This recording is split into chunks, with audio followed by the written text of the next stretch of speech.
Welcome to episode 83 of G. Haller's Beer Reviews.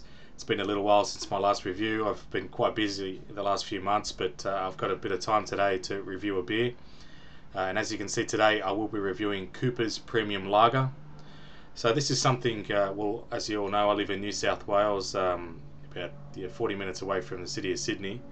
And this beer, until probably a year ago or maybe two, wasn't that popular around. You couldn't see it in many places, but I've noticed of late it is being sold in a lot more liquor outlets.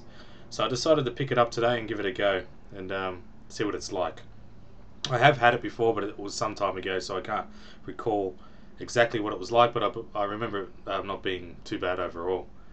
So this is, there's a bit of the usual sort of talking about the beer on the side. I won't go through all that because we don't have too much time. But it comes in a 375 milliliter bottle at 4.8% alcohol by volume, and it says it's an all malt premium lager.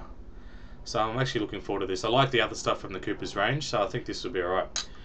Without further delay, let's crack it open. It's a twist top, but I just popped it off. A little bit of smoke there.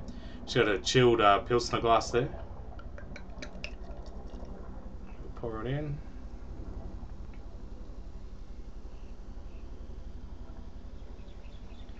Okay. It's good to see it's in a 375 milliliter bottle.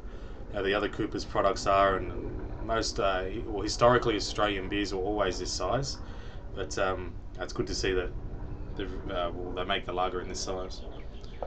All right, now for the poured beer. As for the head, 2 fingers ahead. It's a clean white coloured head, um, standard sort of looking lager type head. As for the colour, it's a darker golden colour, golden straw. It's a little somewhat darker than some other lagers I've seen, but only slightly. Carbonation is moderate, what you'd expect of this style of beer. As for the smell, well, straight up I'm picking up the malts, definitely. It's smelling like a good malty lager. I'm getting the hops coming through too. Sort of a citrus smell. It smells good. Alright, without further delay, taste test. Cheers.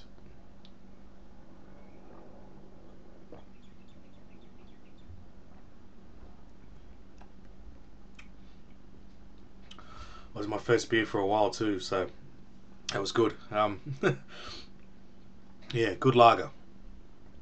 First up, straight off, there's no qualms about it. It's not trying to be something else. It's definitely a lager.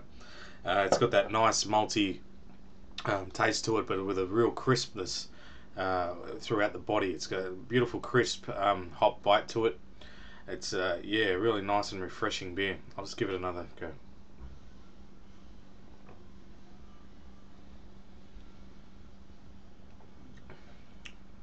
Very crisp, very thin in the body. You expect this style of beer, but probably more thin than some of the German lagers um, in the body. Head is gone next to none now, which is a shame. I thought that'd be the case when it first poured in. It was quite a thin head in its consistency, but it's pretty much not much of a head there at all now. Carbonation still there, but quite limited. So that's a shame. But other than that, it's not a bad lager. Let's give it another go.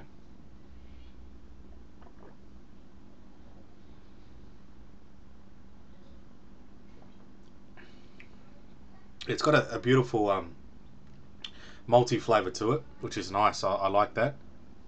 The malts are nice, and the bitterness at the end is there, but it's not extremely bitter. I've had more bitter lagers than this, but it is there. There is a hot bite to it, and the bitterness does linger somewhat afterwards, but it's on the lesser side. In saying that, what would I give Cooper's Premium Lager? I'll give it a 7.5 out of 10. I don't think it's the best lager I've ever had.